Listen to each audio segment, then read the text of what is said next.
All right, are we ready? We're agreed. I just clicked on continue. Okay.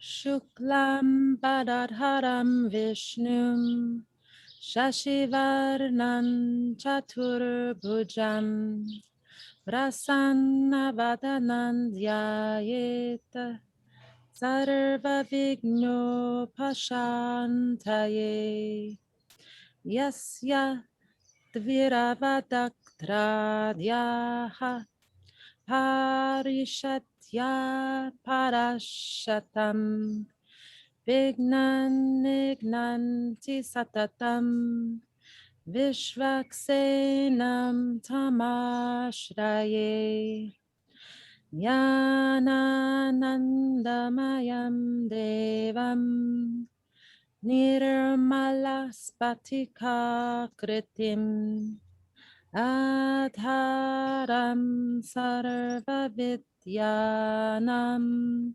Hayagrivamupassmahe Pundarika Sanasinam Pandura Brindusannipam Akanta Pota Janakam Hayagrivamupassmahe Gurupyastat Gurupyascha Namo Vakamati Vrinimahe Chatatratyau Dampati Jagatam Pati Shri Krishna Vagishayatishvarabhyam Samprapta Chakrankana Bhashya Saram Shri Nutnarangendra Yatau Samarpita Svam Shri Krishna Maryam Guru Varyamide Virodhe Kartike Mase Shatatara Kritodayam Yogacharyam Krishna Maryam Guruvar Yamaham Bhaje Shishnyakan Krishna Maryasya Nathavam Shapradipakam Kalyana Gunarupantam Shri Deshikam Namamyaham Prashanta Purushakaram Viniyoga Pracharakam Vishesha Vaidikam Surim Tandeshikam Smaram Yaham Shri Guru Bhyo Namaha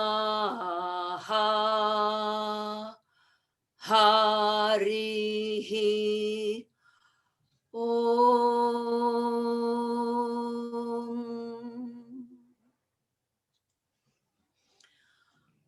Om Sahana Vavatu Sahanau Bhunaktu Sahaviryam Karavavahai Tejasvinavadhitamastu ma vidvishāvallī. Om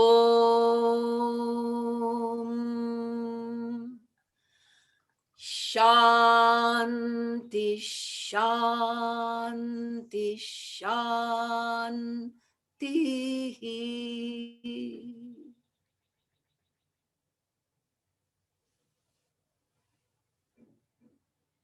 Svagatam, Sandra and Caitlin. Well, good.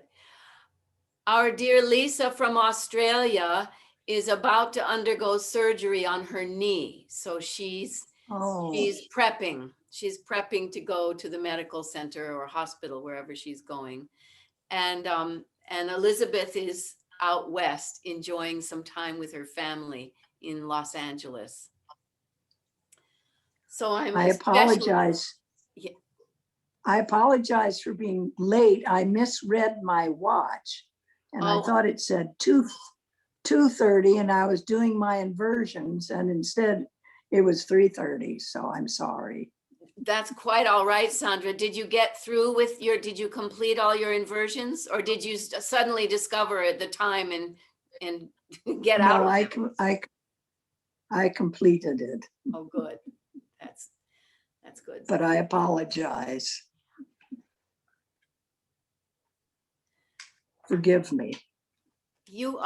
There's nothing to forgive, but if it makes you feel better, you are forgiven.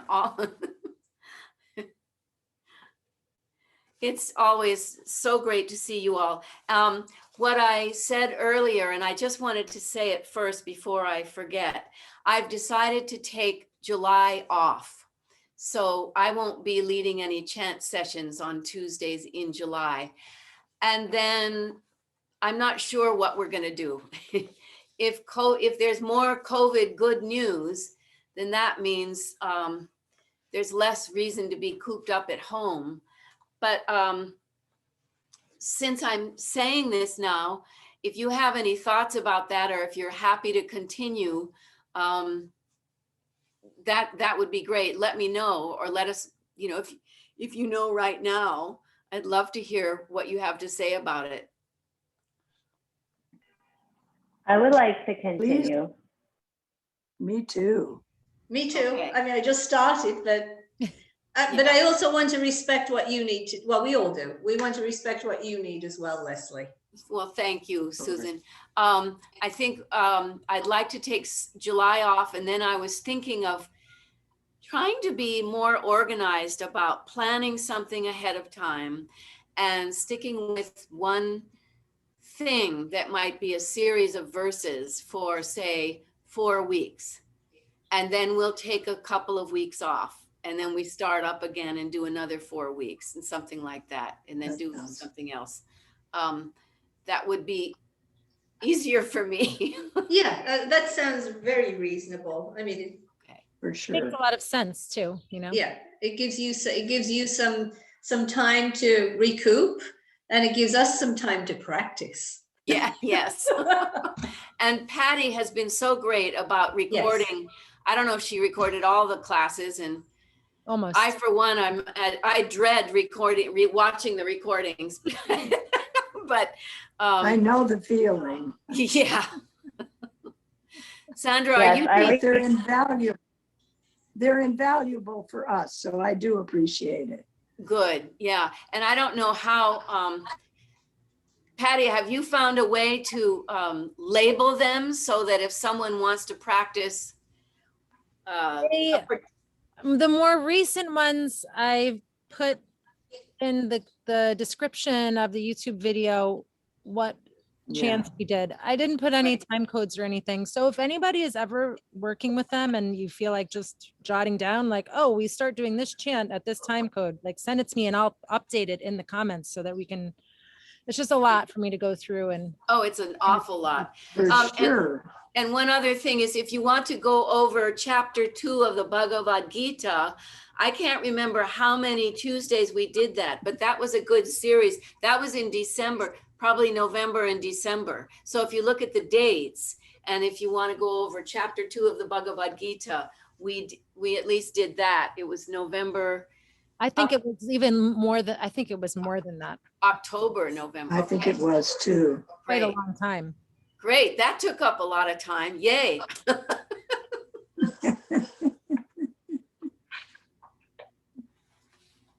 So today, for today, and it's interesting, you know, when I think I'm going to stop for a while, it feels like an ending.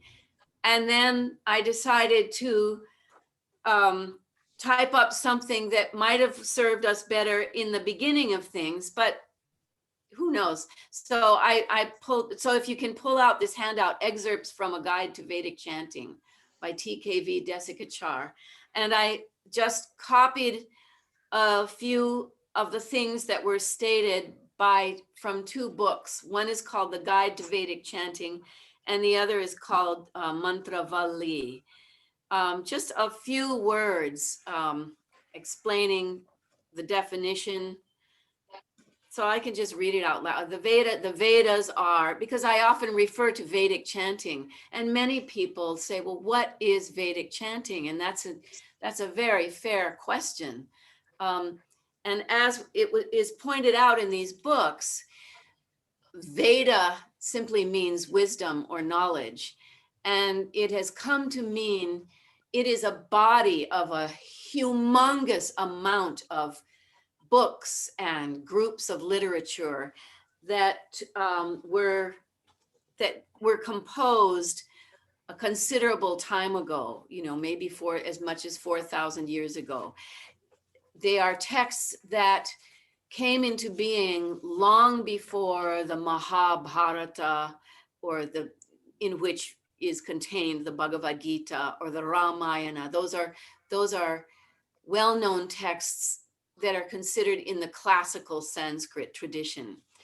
And the Vedic verses that I love to throw at you because I've fallen in love with them, they seem to be a lot celebrating nature and deifying nature, and then once aspects of nature such as fire, water, the sky, the earth, the wind, akasha, the ether, all of those things, they are elements that we honor in Vedic chants, but they are also deified. So we honor them as though they were gods.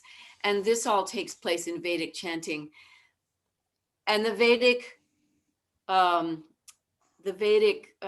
repertoire includes all of the Upanishads. And in the Upanishads, we have stories and lessons and, you know, morals to the story.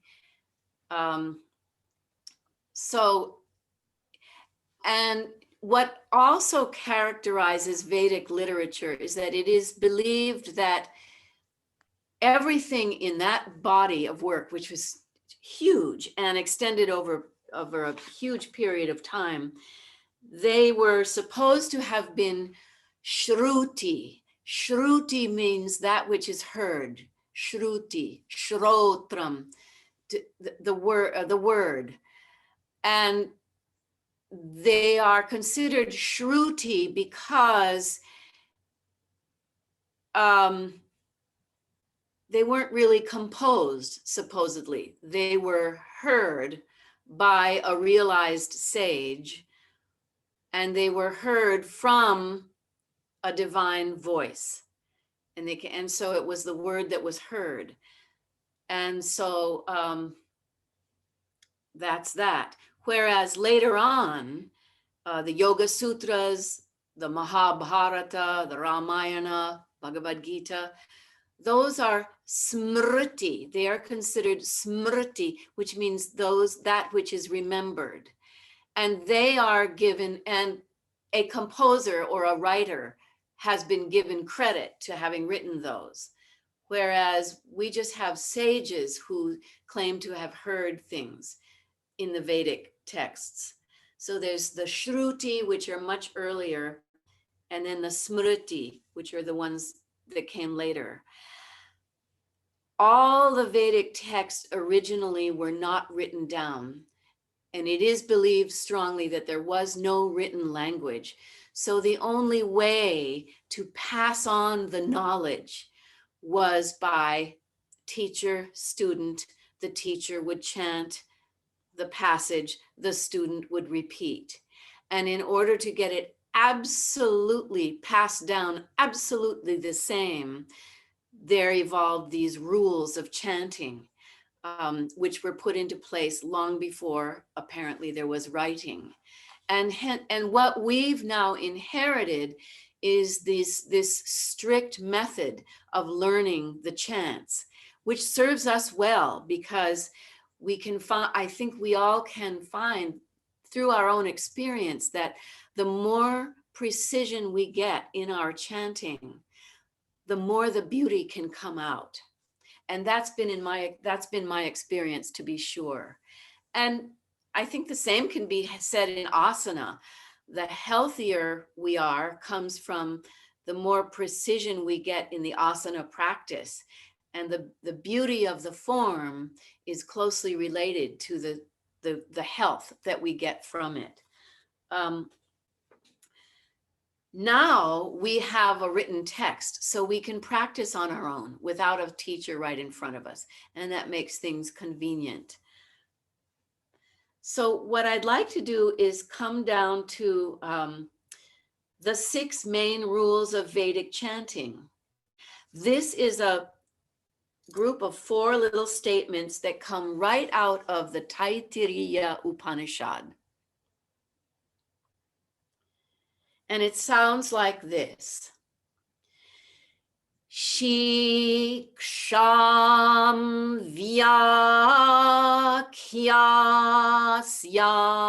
mahā varnasvaraha.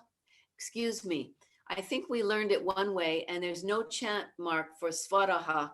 So I'm going to do it differently, but I have a habit. So forgive me if I keep repeating it. It should be varnasvaraha matrabalam samasantanaha. And literally the translation is down below. The rules of chanting are, so Śīkṣāvallī, the rules of chanting. Varnaha means pronunciation. Svaraha, the notes, the upper, the middle, and the lower note, the melody, if you will. Matra is the duration of each beat, each syllable. Balam is the force, how strongly we want to emit a sound. Sama, they call the linking of notes. And santana, continuity. I must confess, sama and santana, I'm taking this literally from what they're saying in the book, but even my teachers have a difficult time explaining them. But the sama and the santana, in the final analysis, they have to do with how we can keep the flow of things going. It's very difficult to understand it, to be able to explain it. It's just that they're there, and I'm just viewing this as my process of learning slowly what those actually mean. Varna has to do with the pronunciation and the articulation. And here's where the necessity of understanding the first rule, which is there are 5 positions in the mouth: the throat, the soft palate, the hard palate, the teeth, and the lips. So a Sanskrit sound is emitted from one of those 5 mouth positions. And that in itself can produce all these different sounds. So let's just see by imitation what we can do with this beautiful short phrase. Repeat after me. Śīkṣāvallī.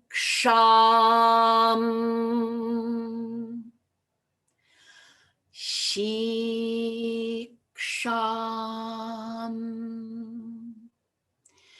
Vya. Just that. Vya. Kya. Kya. Sya. Sya. Mahā. Mahā. As you all are reading this, can you match what you're seeing with what you're hearing? Not only in terms of the varna, which is the articulation, but also the pitch or the svara. The vya, that has two double vertical strokes above a horizontal stroke. So the horizontal stroke above the vowel is telling us that that vowel is long, and in this case expanded. And the double vertical strokes is telling us to begin that sound in the middle note, and then while we're still chanting that note, to move up. So we end up with Vya. Do that with me twice. Vya. Vya. So now let's see if we can take Śīkṣāvallī all together, twice through. I'll start with Om. Om.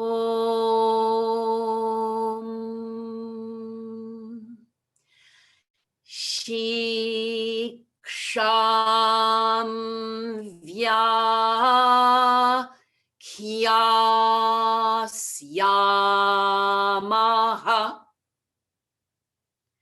So we went down on the sya and went back to the middle note in the mahā.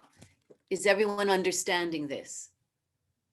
Susan, are you with us? Because we've been sort of doing this all along for months, but I just wanted to make sure. And unmute yourself if you have a comment. Oh, okay, good. Okay. We'll continue. Now, varnaha. So let's just chant varnaha. Varnaha. Varnaha. And then svaraha. Svaraha. Svaraha. Varnaha. Svaraha. Now, in Vedic chanting, there are rules of blending or rules of sandhi, which you might remember, Susan, from our Bhagavad Gita, when we have to make some changes for the sake of the continuity of flow. So varnaha, svaraha. Svaraha begins with a dental sibilant sound, svaraha. So the H with a dot under it, which is visarga, that has to have a change. So we're going to drop the aha of varnaha and we're going to change it to varnas. And then tack on the second sound of svaraha. So we're going to land on s and then jump off on s. And we're going to end up with varnas svaraha. Varnasvaraha. So if you want to take a pencil and cross out the H with the dot and put an S, you can do that. And what's nice about that is if you just cross it out with the S, you don't have to totally obliterate it, because we can see that that was a change. Well, we can see what the original word is, but then what the change is for chanting. So we end up with Varnasvaraha. Repeat that with me twice. Varnasvaraha. Varnasvaraha. The next two words shouldn't be too problematical. Matrabalam.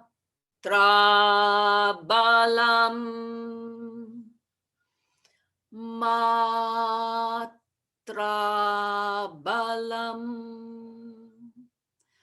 Matrabalam.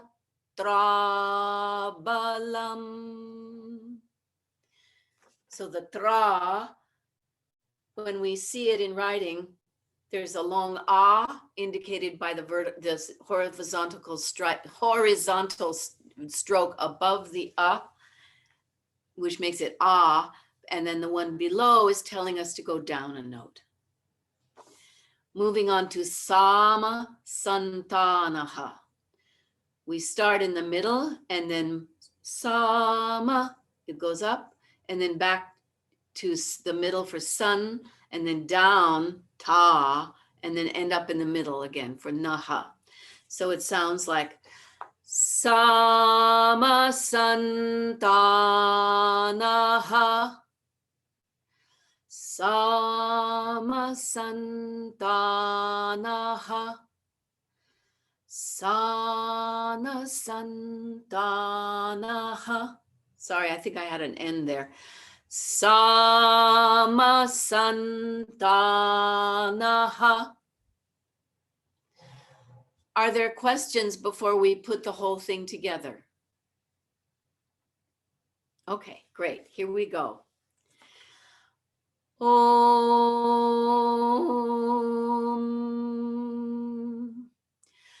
Śīkṣāvallī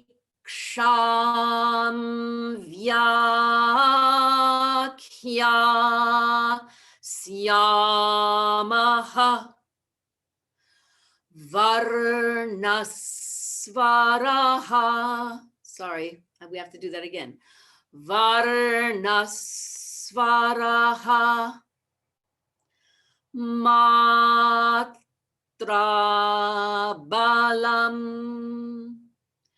Sama santanaha. Let's repeat that twice through the whole thing. Om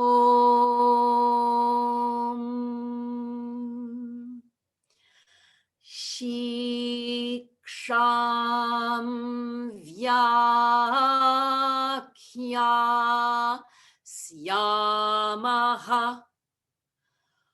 Varnasvaraha. Matrabalam.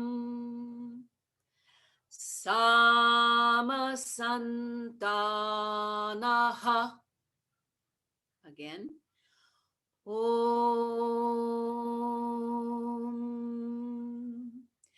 Śīkṣāvallī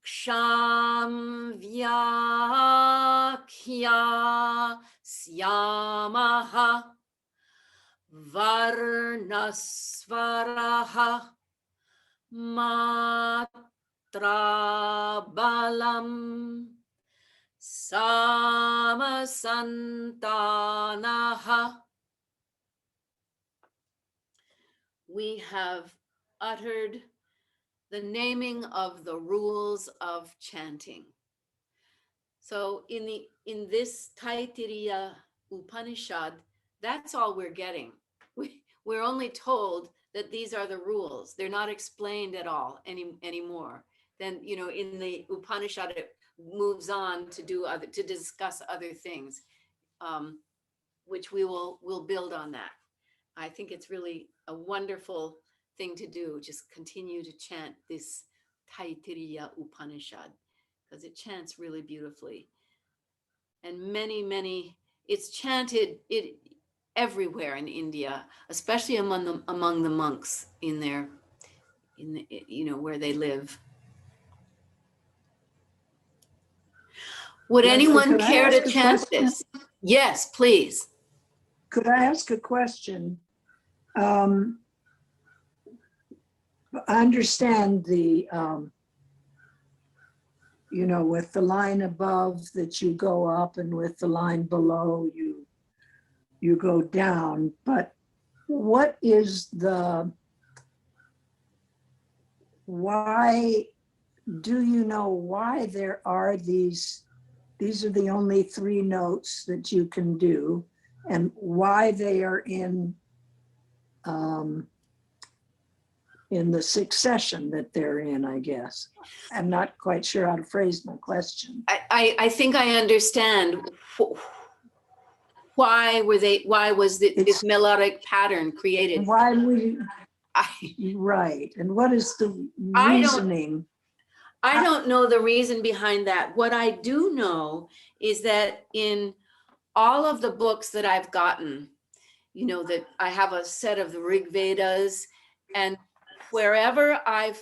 every book that I've purchased that has the chant marks in these traditional Vedic chants, they are all the same. It is uniform. So no matter Okay. where you go in India, that's the uniform. I see.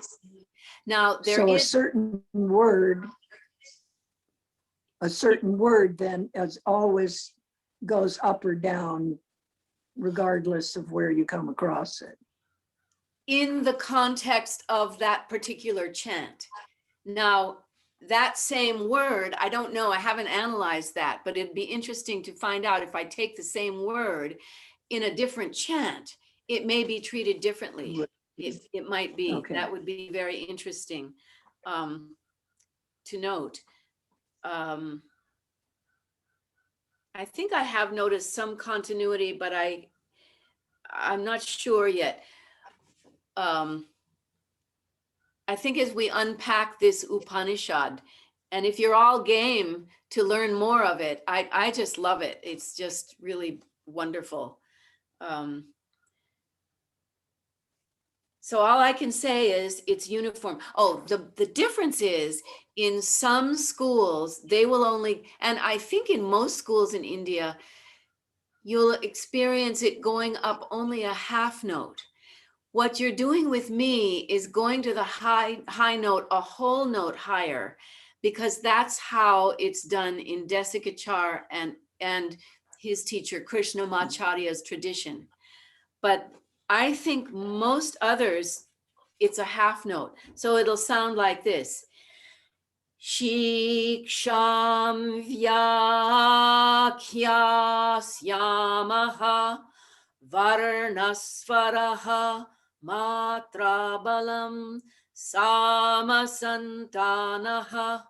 But we're doing Śīkṣāvallī. Can you hear the difference? Mhm. Yeah. And that's, Yeah. and the only reason for that is tradition. I don't know why someone chose it to do one way or the other. Certainly, I know that it evokes a different feeling when you go up a whole note consistently from when you go up a half note. And it seems more stern or more formal or something. I don't know if you go up only a half note. Going up a whole note can be more challenging for those of us who are challenged vocally anyway, because it's, you know, it's farther to reach. But What does balam refer to in chanting?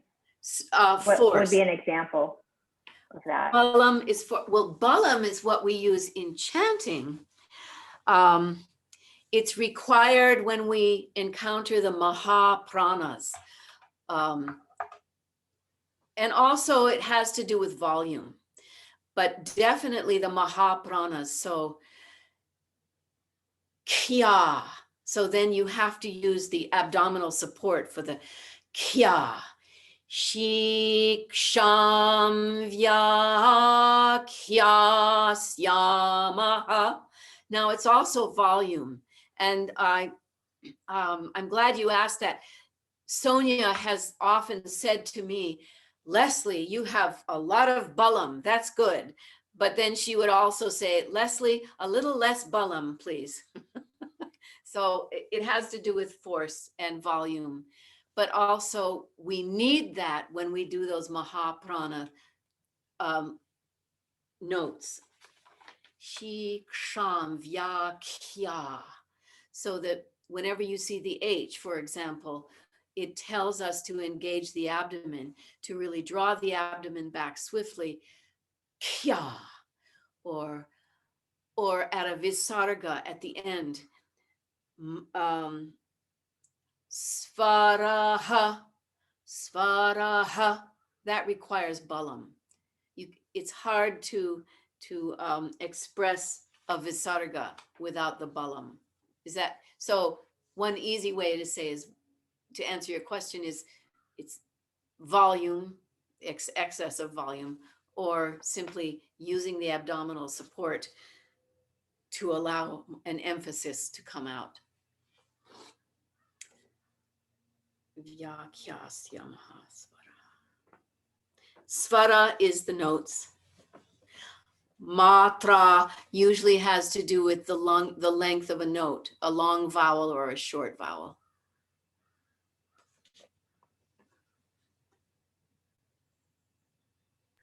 Where does sandhi fall into this? Because you've been very explicit before that in Vedic chanting, you have to do the sandhi rules. So is that included in one of these 6, or is that something separate? Oh, good point.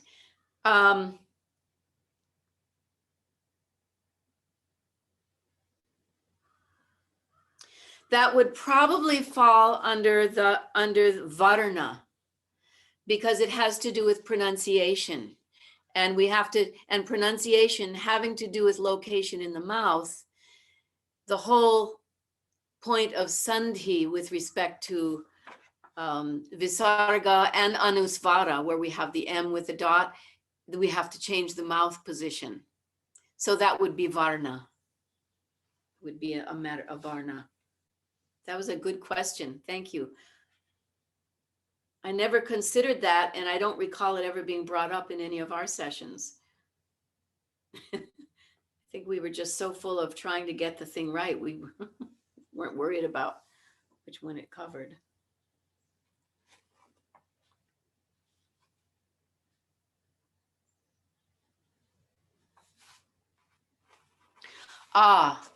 Lisa, let's move to the Taittirīya, the mahā mṛtyuñjaya mantra, which is also Vedic. So that's also a handout. And I wanted to chant that today because Lisa, our beloved Lisa from Australia, is about to undergo surgery for her knee. So Shubraji explains in her explanation that we can always chant when someone is ill and needs to get better, or when someone's undergoing surgery to get better. It's appropriate to chant the mahā mṛtyuñjaya mantra. And it's something we should all know anyway. We worship Lord Shiva. So this is a chant to Lord Shiva, the three-eyed one, who is fragrant and who nourishes all beings. May he liberate me from death for the sake of immortality, just as a ripe cucumber. Urvarukam. Urvarukam means cucumber, is severed from its bondage of the creeper. Om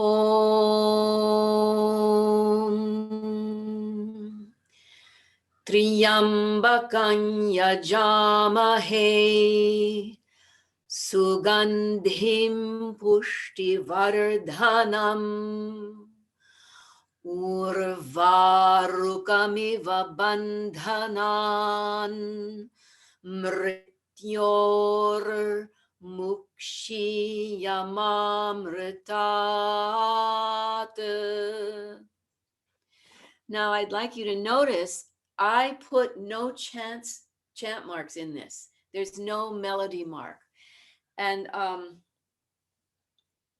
I might have typed this out before I studied Vedic chant, but also I'm glad now that I didn't, because I think you can still learn it from me, and it is important that we get this right. But here's where the melody differs from the way Shubraji does it and other people like her, between the way they do it and the way Desikachar has done it.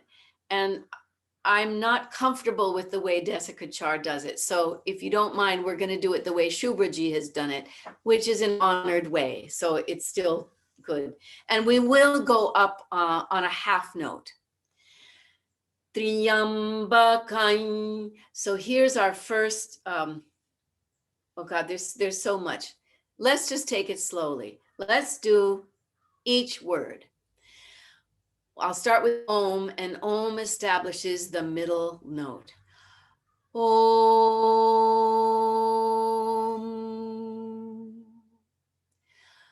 Triyambakam. Let's just chant that twice through. Om.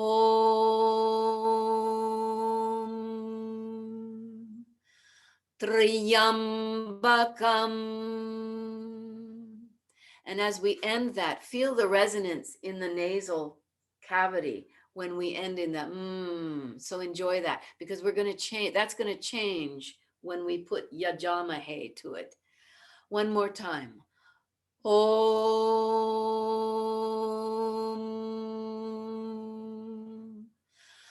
Triyambakam. Can you feel the vibration in your nasal cavity? Now chant Yajamahe. Oh my goodness. There is another mistake. Yajamahe. If you have a pencil handy, the letter A after the J has to be long. So please write a horizontal stroke over that A. So instead of what I see here, without any diacritical mark, it's Yajamahe. Yajamahe. That's interesting, but it's Yajamahe. Yajamahe.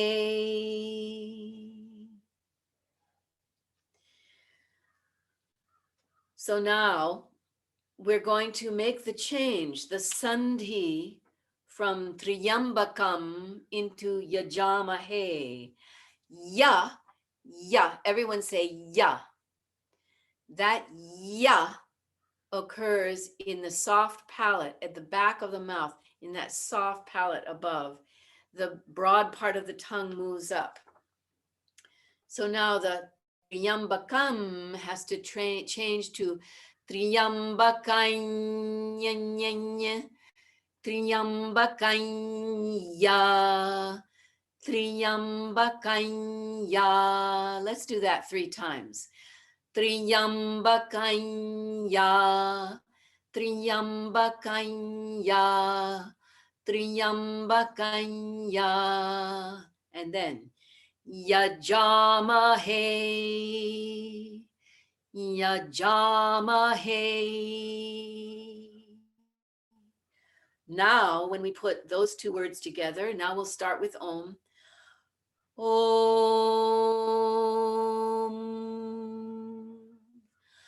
Triyambakam Yajamahe. Twice through again with Om.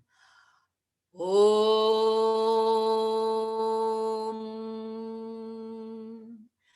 Triyambakam Yajamahe. Om. Triyambakam Yajamahe. Is the flow coming? Is that coming in your mouth? Shall we move on? Sugandhim, Sugandhim, Sugandhim.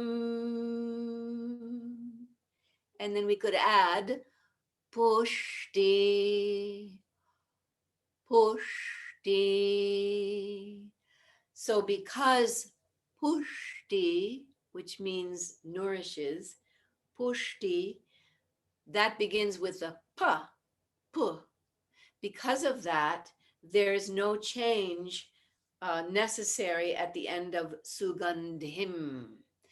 Virama stays at the lips.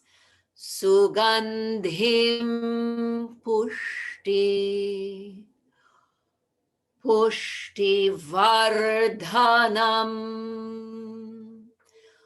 Pushti vardhanam.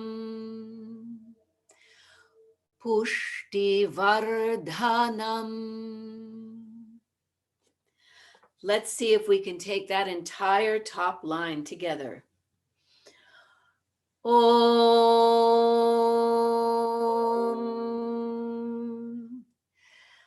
Triyambakam yajamahe Sugandhim pushti vardhanam. Twice through. Om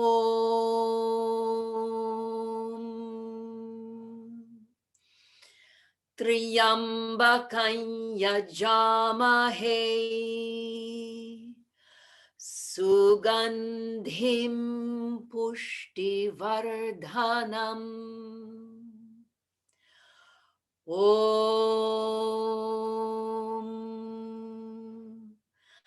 Triyambakam yajamahe Sugandhim pushti vardhanam. So the faster we go with this, the less we'll need to take a breath in between words. And we may require balam to get the dha in the middle of vardhanam. The balam, translating to the strong action from the abdomen, can help us there. Vardhanam. So that's where balam comes in handy. To move on. Urvarukam.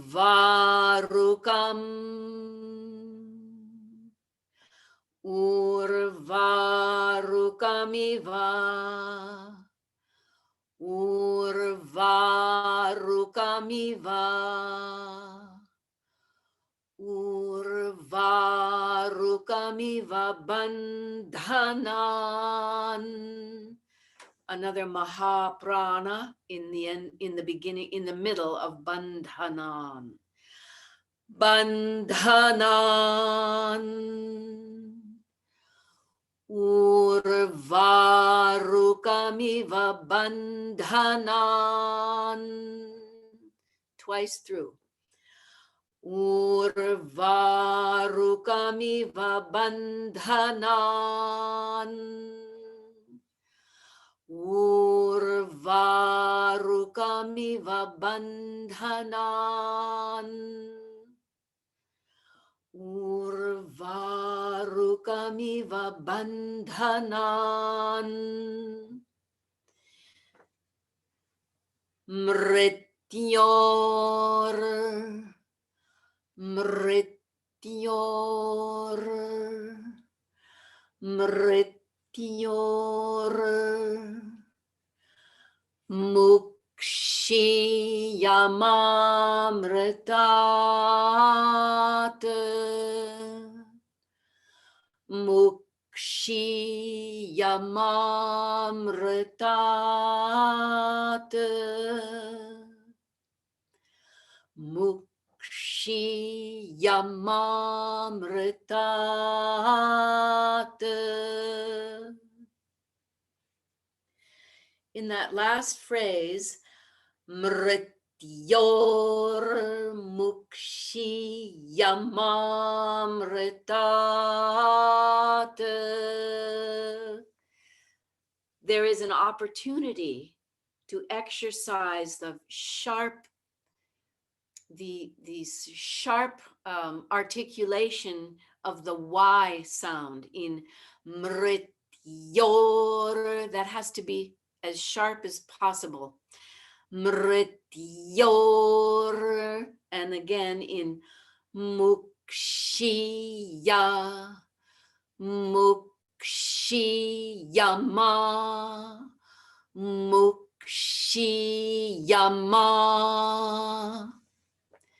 I remember Sonia emphasizing that to us, because it's easy to get sloppy with our Ys. Mṛtyur mukṣīyamamritat, and we don't want that. We want the articulation there. So we want to strengthen our varna with the ya there. Let's chant the second line 3 times. I'll start with Om, and then we go down in Ur. Okay, so we'll just begin with Om so we know where the middle is, but then we have to go down. Om.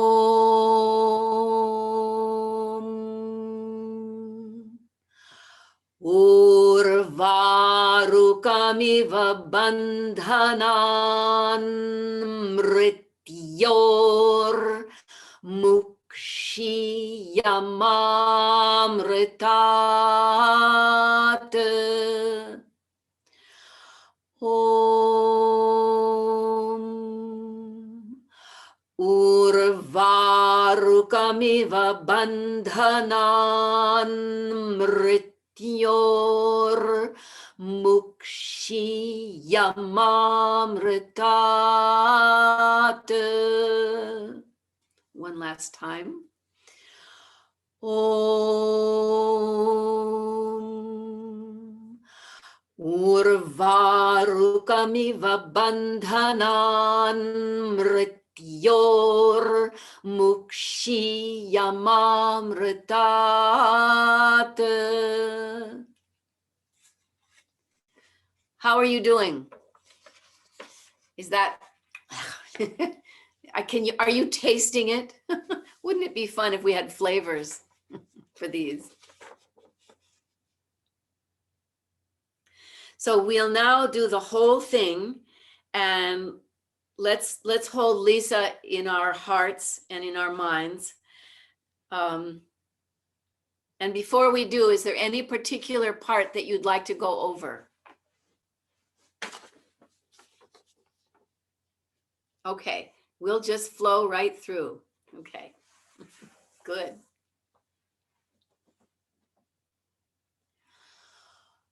Om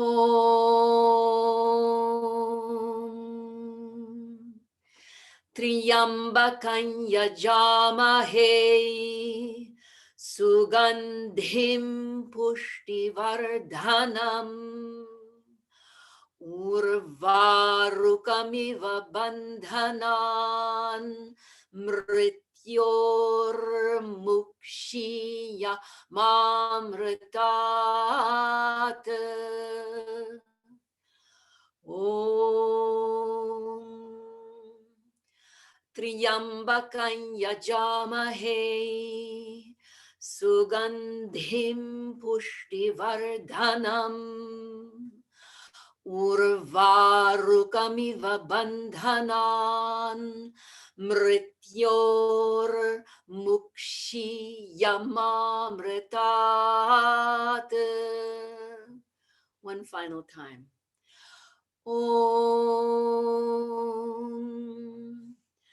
Triyambakam yajamahe sugandhim pushtivardhanam urvarukamiva bandhanan mṛtyur mukṣīyamamritat. Om Shanti Shanti Shanti. Om Shanti Shanti Shanti.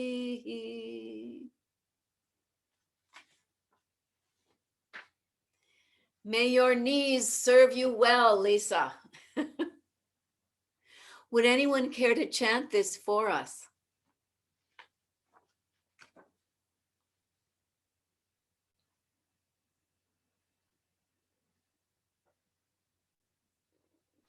Caitlin, did I see it? Okay, great. When you're ready.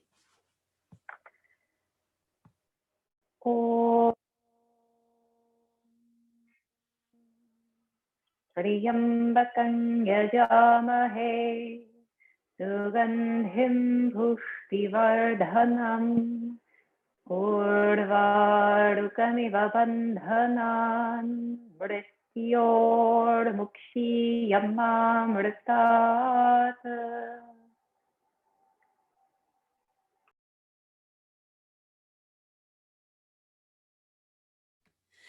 Brava, that was beautiful. Thank you very much. Caitlin is a hard act to follow, but given that, would anyone else like to have a go and be heard? Maybe I should make you always go last, Caitlin. I'll go. Okay, Patty, yes, please. Om Triyambakam yajamahe Sugandhim pushtivardhanam Urvarukamiva bandhanan mṛtyuñjaya.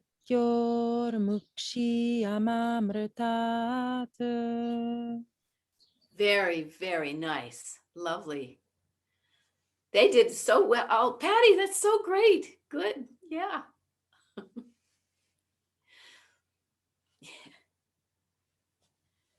Would anyone else care to grace us with your beautiful voice?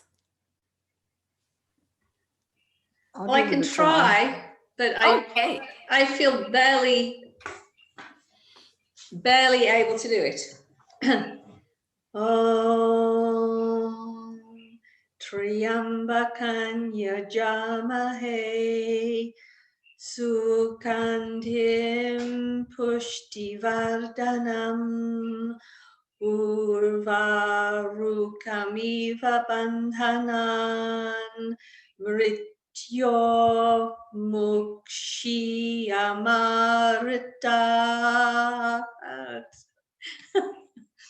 That was terrific.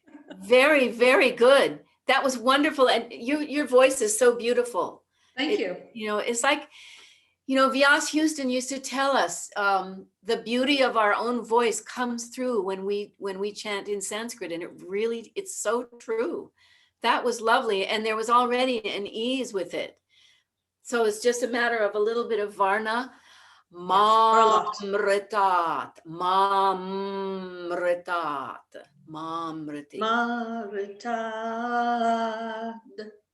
So close. Now all you need to do is close the lips at mṛtyat. Mṛtyat. There you go. Thank you. That's it. Yeah. Yay. Sandra. Thanks so much, Susan. That's wonderful and strong and beautiful. Om Triyambakam yajamahe Sugandhim pushtivardhanam Urvarukamiva bandhanan mṛtyuñjaya.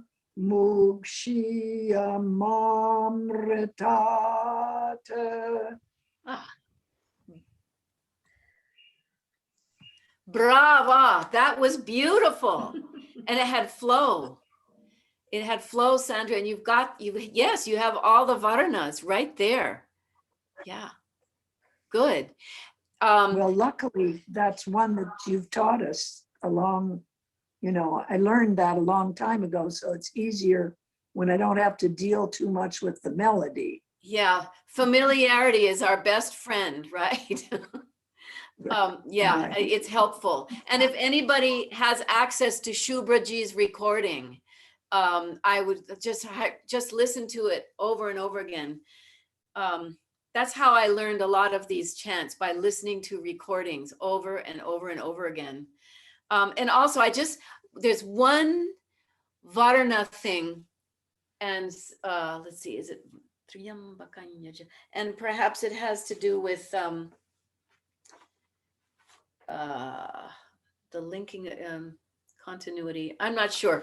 I'm not sure what category this is in, but that word Triyambakam, Ambakam, literally one of the meanings is three-eyed one. Ambakam's three eyes. But if you have access to her explanation, because Shubraji she composed another CD, and actually I think the CD is a recording of an actual workshop she gave. She explains that sometimes Amba is a word for mother. So then she talks about a little bit about the three mothers, the three ladies, the consorts to Shiva and Brahma and Vishnu. So that would be Parvati and Sarasvati with Brahma and Lakshmi with Vishnu. So Triyambakam. And Yajamahe, we worship you. We worship you, who the three eyes, whatever that symbolizes.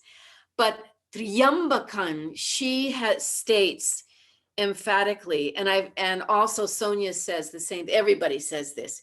We have to get that whole Triyam in one sound. So it's one syllable. It's not Triyam, Triyambakam, 1, 2, 3, 4. It has to be Triyam. So Triyam has to be one syllable. And that is, I've found, nearly impossible. But just like in asana, when Mr. Iyengar would say, okay, so like we're in, I don't know, Pinchamayurasana, and he would say, move the flesh of your knuckles away towards something, like move your skin in one direction and go, but it's your intention. So if we put our intention, Sandra knows, you know what I'm getting at. We're in an already hard pose. Help get me out of the pose. And they're saying, stay in the pose. Then they're telling us to mix the eyelashes or some ludicrous thing. But if we put our intention there can be a difference. So all I can say is put your intention to making Tryam all one syllable. Triyam, Triyambakam, Triyambakan Yajamahe. Actually, let's each one of us do that. On my screen, I have Patty and then Susan and then Caitlin and Sandra. So let's go in that order. So I'll do it once. Om Triyambakam. Patty, your turn. Om Triyambakam. Good. Om Triyambakam. Good. Om Triyambakam. Oh, I'm sorry. It's okay, go ahead. Caitlin. No, Caitlin, go ahead. Om. I'm sorry. Caitlin, will you please go? I'm glad. Sandra, I love that you want to be heard. This is great. So different from a year ago when nobody wanted to be heard. Caitlin, please. Om Triyambakam. Okay, good. And Sandra, one more time. Om Triyambakam. Yeah, good. So all you need to do is just remember to put your intention towards making that one syllable. And then how it sounds, how it will come out is how it will come out. But I think the intention will be helpful there. Because what else do we have? Ladies, I actually have to leave to go teach my class. Oh, that's right. Okay, well, So, chant beautifully. Thank you. Thank you, Susan. So wonderful to see you. Lovely to see you all too. And I'll see you next time. Yes, indeed. Okay.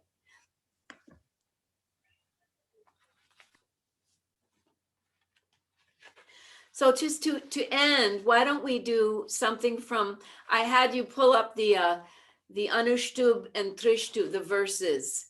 Why don't we do Karpūra gauraṁ? That's such a beautiful one. And it's another song to Shiva.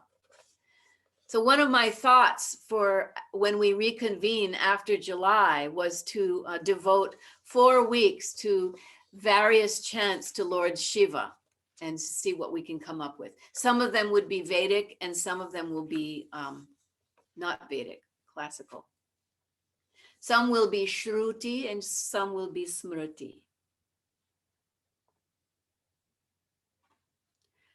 I'd love it if Bob would join us again and then he can tell us the stories he knows.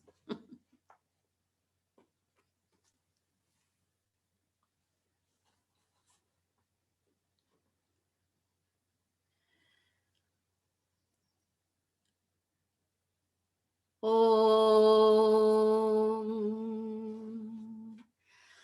Karpūra gauraṁ karunavataram sansarasaram bhujagendraharam sada vasantam hridayāravinde bhavam bhavani sahitam namami.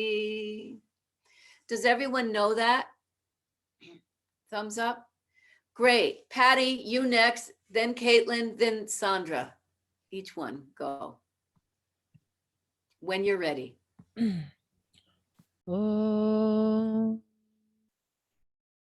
Karpūra gauraṁ karunavataram sansarasaram bhujagendraharam sada vasantam hridayāravinde bhavam bhavani sahitam namami.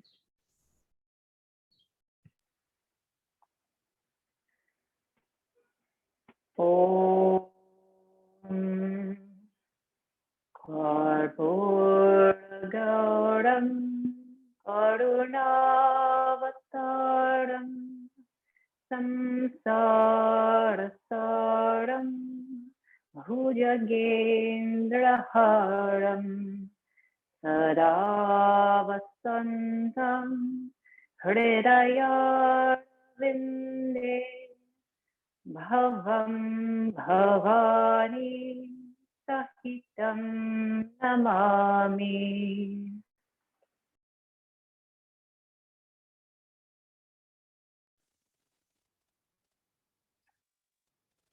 Om Karpūra gauraṁ karunavataram sansarasaram bhujagendraharam sada vasantam hridayāravinde bhavam bhavani sahitam namami.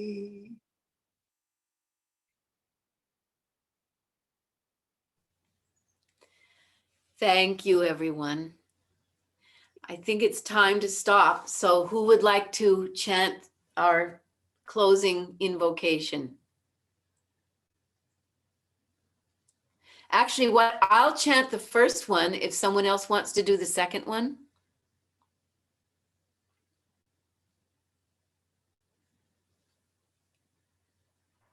I can do it, Leslie. Okay, sounds good. Yadaksharapada brashtam matrahinantu yad bhavet tatsarvam kshamyatam deva narayana namostute Shrimate Narayanaya Namo Namaha. कायेन वाचा मनसेन्द्रियर्वा बुद्ध्यात्मना वा प्रकृते स्वभावात् करोमि यद्यत् सकलं परस्मै नारायणायेति समर्पयामि सर्वं श्रीकृष्णार्पणमस्तु।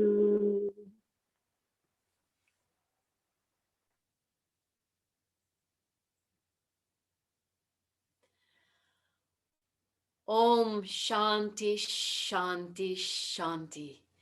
Thank you so much, everyone. Thank you, thank you.